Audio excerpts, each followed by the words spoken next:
जो जन सुराज यात्रा है, प्रशांत जी का दो चेहरा लोग देखते हैं। एक वो प्रशांत किशोर जो चुनावी रणनीतिकार है, जो किसी पार्टी के लिए रणनीति बनाते हैं, उनको जितवाते हैं, और एक प्रशांत किशोर है जो जन सुराज के नाम से पद यात्रा कर रहे हैं। सवाल आप पर भी उठता है, जिस बिहार में आप लगातार बिहार के सरकार या लालू जी तमाम उनके बच्चों पर भी हमला करते हैं कि 9वीं पास, लेकिन आपके हमले में ज्यादातर तेजस्वी होते हैं या उसकी व्यवस्था होती है। लेकिन एक कहा जाता है कि आपके बारे में कुछ सॉफ्ट कॉर्नर रखते हैं नरेंद्र मोदी के लिए या भाजपा के प्रति, उनकी डिग्री पर कभी कोई चर्चा आप नहीं करते। तो एक में थोड़ा सा सवाल पूरा कर लीजिएगा। तो प्रशांत किशोर क्या विकल्प देंगे?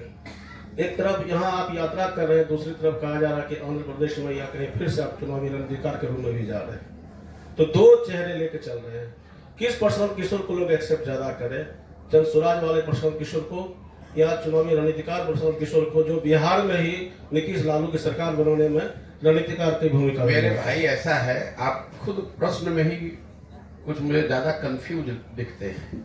हम 10 वर्ष तक जिसको जो शब्द प्रयोग आप कर रहे हैं चुनावी रणनीतिकार, वो काम हमने 10 वर्ष तक किया है और डंके की चोट पर किया है। पूरे देश में अपने काम, अपनी बुद्धि, अपने परिश्रम से अपना बिहार के लोगों का झंडा बुलंद किया है। हमारी पहचान ये नहीं है कि हम किसी के लड़के हैं, हमारी पहचान हमारा वही काम है। लेकिन 2 मई 2000 अभी पैदल जन सुराज तो अभी 1 साल से शुरू किए हैं। 2 मई 2021 को हमने उस काम को छोड़ा है। 2 मई 2021 जिस दिन बंगाल में चुनाव जीते, उस दिन सार्वजनिक तौर पर यह घोषणा की कि अब ये काम नहीं करेंगे, जीवन में कुछ दूसरा करेंगे। फिर साल भर सोचने समझने के बाद आकर 5 मई 2022 को हमने बताया कि जन सुराज अभियान बिहार में शुरू करेंगे। 2 अक्टूबर 2022 से हम यहीं पर रोज गांव में चल रहे हैं और आप हमको आंध्र प्रदेश में देख रहे हैं। तो आपकी यहाँ से जो दूरदृष्टि है वो आपकी बहुत चर्चा है। सुन, अरे भाई चर्चा, वही तो चर्चा का जवाब आपको दे रहे हैं।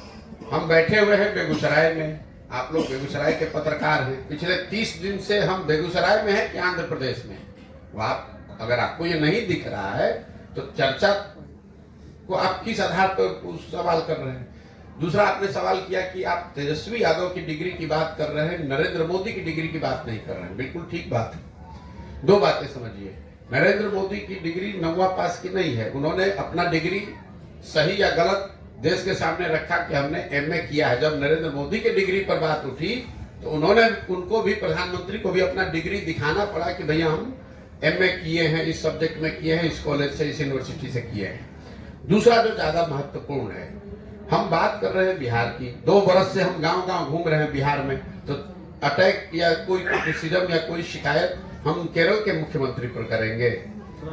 जब हम 10 वर्ष जब चुनावी रणनीतिकार का काम करते थे, आपने कभी सुना है मैं बिहार के किसी मुद्दे पर मुझे बोलते हुए? मुझे देश भर के पत्रकार बात करते हैं, मैं उस समय देश के मुद्दे पर बात कर रहा हूँ। जो काम करेंगे उसी पर तो बोलेंगे। हमारा वो स्वभाव नहीं है कि हम बिहार में हैं नहीं और दिल्ली में बैठ के बिहार के विषय पर टिप्पणी करें। लेकिन जब बिहार में हैं, पिछले 2 वर्ष से बिहार में नेतागिरी करने वाले, जितने राजनीति करने वाले लोग हैं, उनसे ज्यादा मजबूती से, ज्यादा ईमानदारी से गांव गांव लोगों के बीच में रह रहे हैं। तो मुद्दा तो यही का उठाएंगे, यही के नेताओं की बात करेंगे। केरल और तमिलनाडु की तो बात करेंगे नहीं। हम आए हैं बेगूसराय मटिहानी में, तो बात करें पश्चिम बंगाल, कुछ बिहार की। जब बंगाल में काम कर रहे थे तो डंके की चोट पर बंगाल के बारे में भी कहा। सॉफ्ट कॉर्नर आप हमारे दिमाग के अंदर घुसे हुए। हम यहाँ पर बोल रहे हैं कि तीनों दल के बारे में कह रहे हैं, लेकिन आप तो खाली तेजस्वी की बात सुनाई दे रही है।